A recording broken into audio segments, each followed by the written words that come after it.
Okay, question from B-Ball Runner. Looking down the line in a 2 to 3 year span, if this team does what we hope it does, we could see both of our coordinators getting poached or at least talked about for head coaching vacancies. Obviously, Stefanski helps fill the void if AVP were to leave.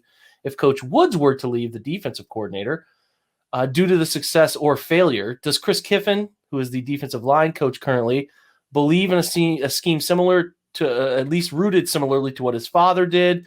I believe he interviewed for the Packers defensive coordinator position this year. Well, I think it's a little too early to be getting that specific, but in a general sense, my guess is that if, as you said, this team does what we think it can do over the next few years, which would logically mean that the defense is working well enough that Woods is getting poached, they would probably look first to promote from within for the sake of continuity, whether that would be Kiffin or somebody else. It's way too early to say.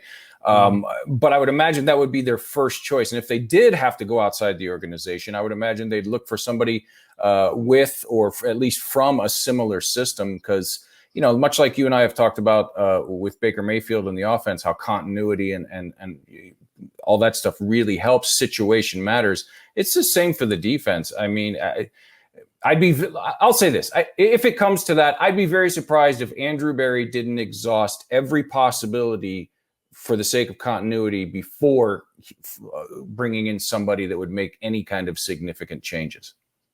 Yeah, they want this thing with the young head coach, Joe Woods is young, obviously. Andrew Berry's young. They want a pipeline of people to replace coordinators, and I think that is the goal. New England and Andy Reid's coaching tree. Like, if you get a coaching tree in the NFL, you're doing it right, because you're staying in a spot for a long time and you're bringing along a lot of coordinators who are smart enough to get their own and be entrusted to take their own job. So that is definitely a thing. Stefanski will try to continue to, Chad O'Shea, the wide receiver room, who's been the coordinator in his own right, they will try to launch people into other jobs. That's a byproduct of winning. It comes naturally, really.